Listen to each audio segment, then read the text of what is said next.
How's it going? Welcome back to the 10X is Easier Than 2X YouTube series. This is episode 6. And in this episode, I'm going to break down chapter 3 of this book, not all of chapter 3, but one of the core concepts in this, which is wanting what you want. This is actually a Dan Sullivan concept. He wrote a little book called Wanting What You Want.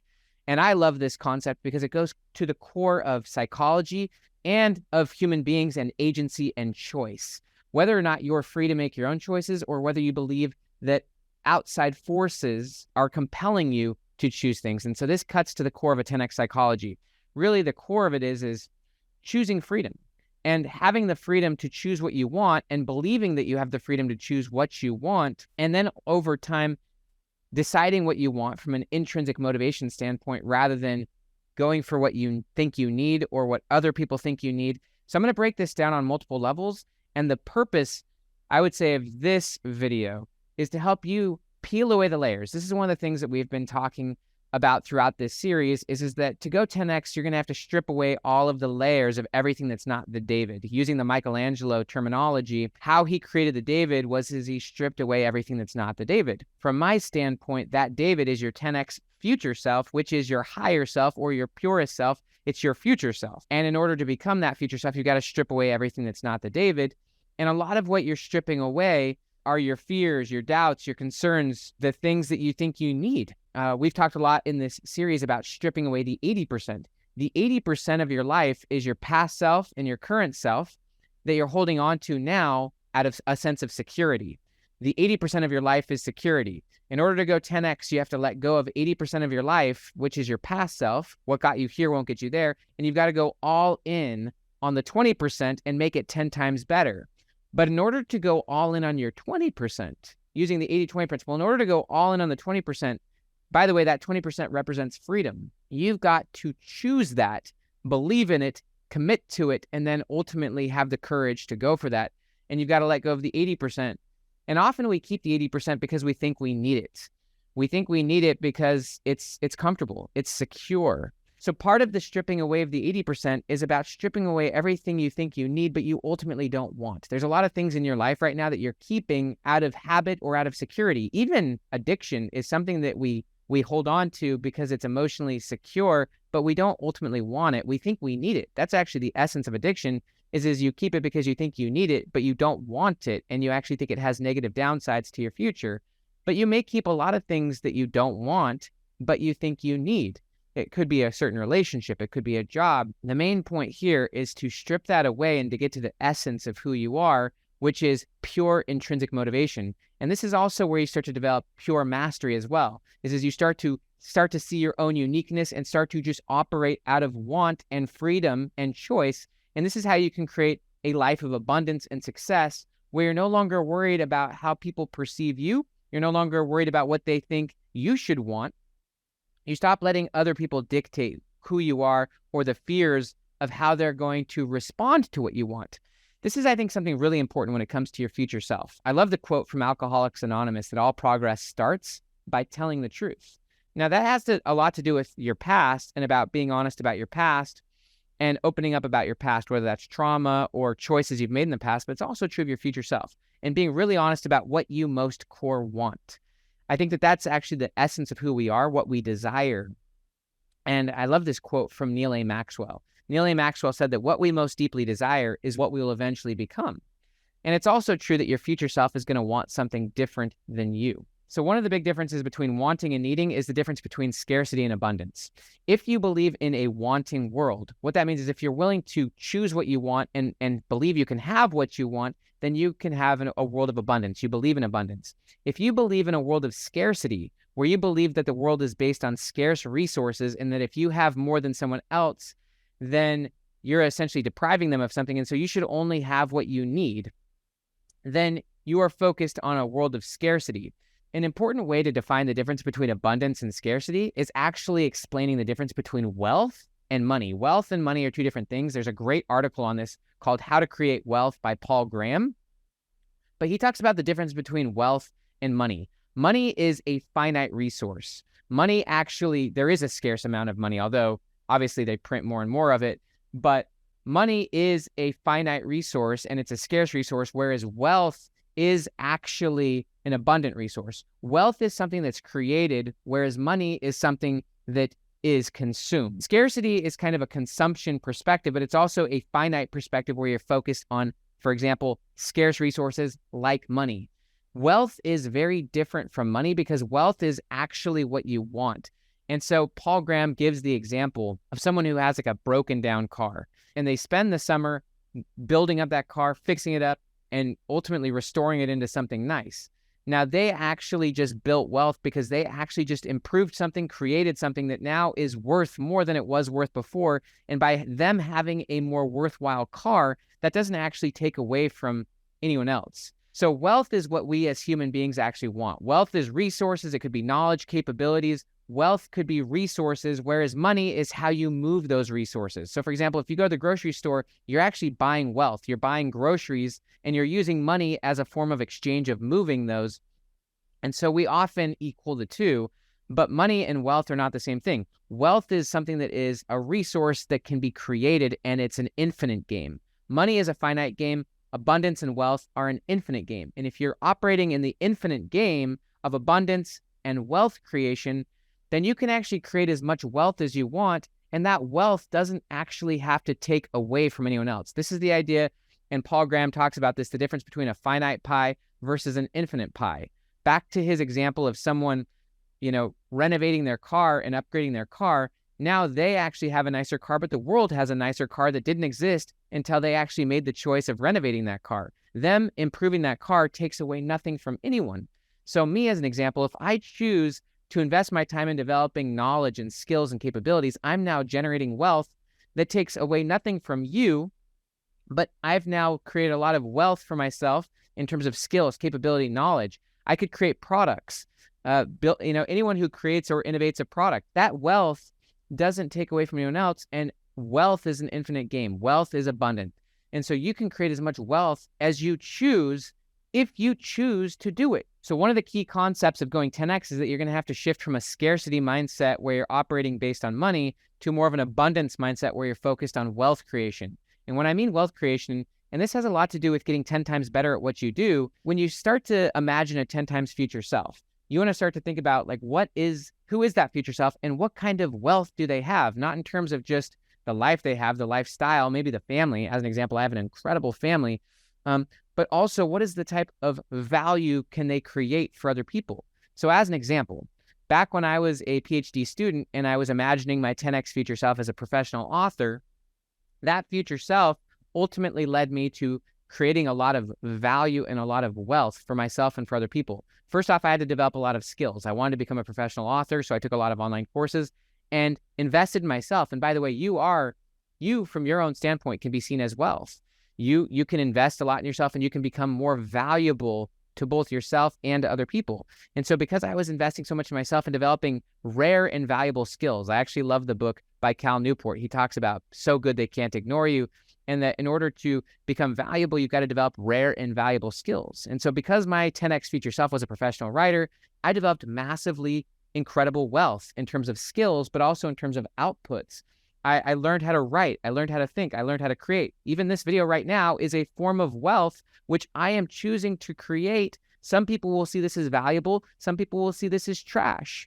But me creating this takes nothing away from the world. It actually could benefit the world to some people, and to other people, it's just going to be ignored or discarded. In seeing my future self and in having a 10x future, it led me to developing massive skills and abilities. It ultimately led me to writing hundreds of blog posts, which were read by over 100 million people. And none of that would have come out. And also the benefits of those who read those 100 million blog posts, none of that would have happened if I didn't want to create it.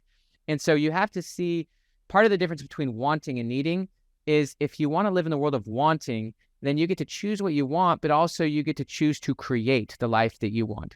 This comes down to choice. Another super important point that Dan makes about wanting versus needing is that if you are operating in the world of needing, then you have to justify everything you do. So for example, if I want to do something and if I think that I need to, then I have to justify what I'm doing to you, to other people. Whereas if I operate in the world of wanting, which is the world of abundance and choice, I don't necessarily need to justify to you or to anyone else why I want what I want. I can just want it because I genuinely want it, which taps into the next level which is intrinsic versus extrinsic motivation. If you are truly intrinsically motivated to do something, it means you just truly see it as an end in and of itself. You see value in it. You see, and I think that this is really part of the core of stripping away all of the layers of the David, and also all of the worries of what other people think, and all of the perceived pressure of what other people think you either need or want, or even thinking you need things, is just tapping into that level of intrinsic motivation. Once you start getting intrinsically motivated towards something, there's obviously a lot of research on this, your performance is going to shoot through the roof because you're doing it because you genuinely want to, and because you see it in an end in and of itself. You're pursuing what you want to simply because you want to, and you don't need to justify that to anyone else. I don't need to justify to you why I'm making this video. I might just want to make this video because I want to, and I might have my reasons for wanting to, but I don't have to justify those reasons to you. When you start operating in the world of wanting versus needing, as Dan discusses in his little book, Wanting What You Want, and also what we discuss in this, you stop needing to justify your wants to other people. If you go for a world of 10x abundance, a lot of people are going to try to make you justify that. And there's not really any justification for creating 10x wealth and abundance. There's not any reason to justify it. Instead, you want it because you want it. If I want to make this video, I don't need to justify that to you. So the heart of this issue comes down to freedom or compulsion. And if you're operating out of perceived need, then you're not actually free. If you feel like you need something, or if you're operating out of need, then you're not actually free, but the thing that you think you need owns you. So you're actually operating out of compulsion. And I think this happens a lot when people are overly worried about what other people think about them. You might think you need to be successful, or you might need to be a millionaire, or you might need that girl's phone number. And anytime you're operating out of perceived need versus just genuine want and desire, if you're operating out of perceived need, then you're not free. That thing owns you. But also, if you're doing something because you think you need to, or because you think someone else wants you to, or because you think you have to, then that's the opposite of freedom. So the point of intrinsic motivation is to get to a point where you're operating out of want. So when I was in my undergrad studying psychology, I actually went through a lot of counseling. And one of the things that the counselor told me is that there are no shoulds in life. There are only wants. And he was also speaking in terms of spiritual and even like religious or gospel perspectives. He was saying that, like, even if you're a religious person, if you think that you should, for example, do what God wants you to do, then you're not actually free. And that from a higher spiritual perspective, God lets us operate based on want, based on choice. This actually taps into a hierarchy of motivations, which is not the same as Maslow's hierarchy of needs. A hierarchy of motivations means that there are different motivations or reasons for you to do something. The bottom motivation of this hierarchy would be doing something to avoid a negative outcome, or to, for example, avoid a punishment. So, for example, if a child is doing their chores to avoid being punished, that's a motivation, but it's an avoidance-based motivation. And psychologists have broken motivation into approach and avoid. And if you're doing something simply to avoid a punishment or a negative outcome, obviously that can be helpful, but it's a low level of motivation. And it's also, first, it's extrinsically motivated, but it's also self-absorbed. You're only doing something to avoid a punishment on yourself. You're not really doing it because you genuinely value or want it. You're just doing it because you're avoiding something you don't want. Typically, in this case, a punishment on yourself. Now, above avoiding a negative outcome or avoiding punishment would be seeking a reward. So this is more approach-oriented, but it's also still extrinsically motivated. The only reason you're doing X is so that you can get Y. And this type of motivation turns other people into meanses for your own ends. And it's not bad to pursue things because you'll get some reward for doing it, but there are higher level motivations. So above that would be doing something out of a sense of duty, that you just see this as, this is the type of person I am. For example, I go to the gym because, and I think that this is what James Clear actually teaches a lot in his book, Atomic Habits, which is basically you do something because that's the kind of person you are. So I go to the gym because that's who I see myself as. I might do service for some person in my neighborhood because I do it as a sense of duty. Now, this would be more of an intrinsic motivation, and you're not necessarily worried about punishments or rewards. You're just doing it because you feel like that's who you are. Now, the highest level of motivation, at least on this hierarchy, would be doing something out of love. So as an example, I might make this video out of love for you, the viewer, or I might go to my son's baseball game because I love him.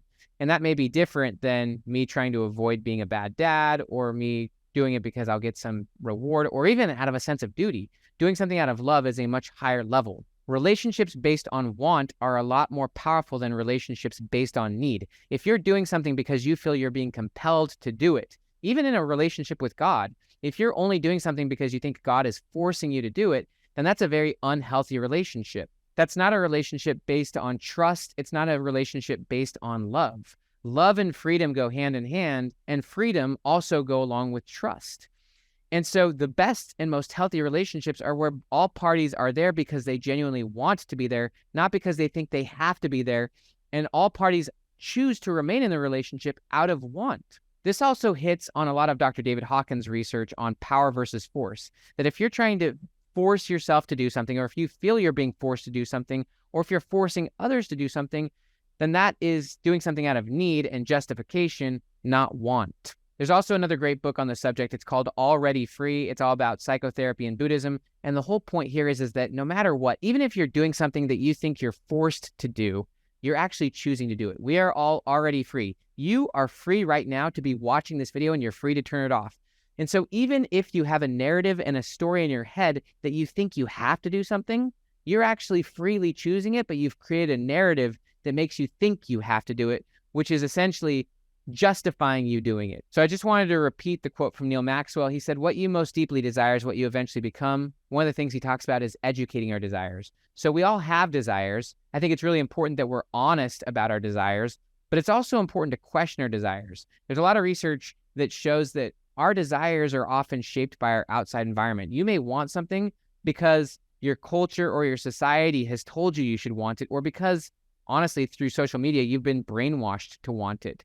There's a lot of research that shows that social media and the marketing that happens through memetics and things like that are ultimately designed to shape our desires. And a lot of our identity is what we want, but we fail to realize that what we want has largely been shaped by outside forces.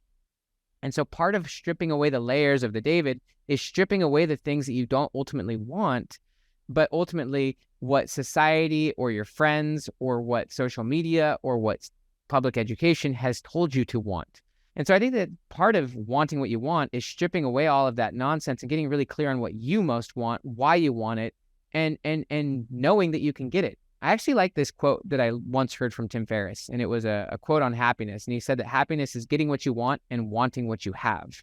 And I think that you can have both, where you want what you have, which is gratitude, where you're overwhelmed with abundance and overwhelmed with gratitude, while at the same time, you can have what you want and you can create it, and it doesn't necessarily need to take away from someone else. But also, I think it's really powerful to question your own desires and to question, is this something that's worthy of wanting? Is this something that's useful to want? Is this something that's valuable to want? Or is this something I only want because I'm trying to impress other people? Is this ego? Is this fear? Is this trying to impress other people? Or is this intrinsically motivated? The more and more you practice this, the more you're honest with yourself, the more you will want things for the right reasons, and the more you will want things of increasing value to you and other people. And this is all about freedom. It's all about freedom and abundance and choosing the life you want. And it's all about being in relationships that you want because you want it, and for those higher motivations of love and intrinsic motivation. So for example, I'm in a relationship with my wife because I want to be with my wife. I do good things for her because I want to, not because I think I have to. I do great things for my kids because I love them and because I want to, not because I have to.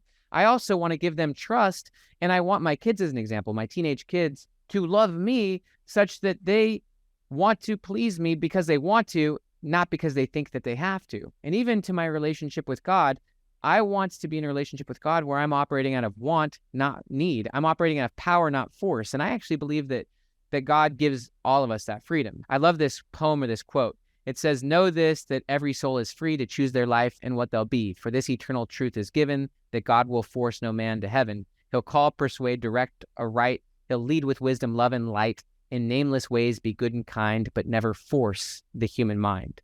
And so anytime you're operating out of force, or believe you're being forced to do something, or operating out of perceived need, then you're operating in a world of scarcity. And if you're going for that world of scarcity, you're not going to create 10x results. Once you start stripping all of that nonsense away, you start to have the freedom to expand your freedom and to expand the freedoms of other people, and to do so out of intrinsic motivation and out of a sense of the freedom to choose what you want. And you can then ultimately educate your desires as well, so that you want better and better things more and more valuable things. The final point here is just that your future self wants different things than you. You're not the same person as you were in the past. Think about it. Think about what you wanted 10 years ago. Think about what you valued 10 years ago. Think about what your preferences were 10 years ago compared to where they're at now. What you want now isn't what you're always going to want. And there's a lot of research on this that talks about how often we overly inflate the value of our current wants or even our current emotions. You may want something right now, which may ultimately cost your future self big. And so there's an important recognition of what does your future self most want? What does your future self most value and desire? And the more and more you get connected to your future self and you want what's best for your future self, want what's best also maybe for the future of your family, for the future of the world. The main point here is that your future self is going to be different than you. They're going to want different things than you want, and you can continuously educate what you want, and you can have higher level values, perspectives. And the more and more you get connected to your future self and understand what they want and value, and this is what the research shows, the more you'll actually have a higher sense of value here and now. You'll make better choices here and now. You'll want to do higher level intentional things that not only benefit you here and now, but also benefit you in the future and those you love in the future. Hope you enjoyed this. I will see you in episode 7 of the 10X is Easier Than 2X YouTube series. If you haven't gotten it, please grab this book. The audiobook has 3 hours of extra content between me and Dan Sullivan, where we go deeper and deeper into these subjects. Your future self can be and will be, if you choose them to, 10 times better. And I think better is more important than bigger. That you go for 10 times better, and that will precede 10 times bigger. Create 10 times more value and wealth, and just do the best you can. Enjoy it. Have fun. Love you. Talk to you later.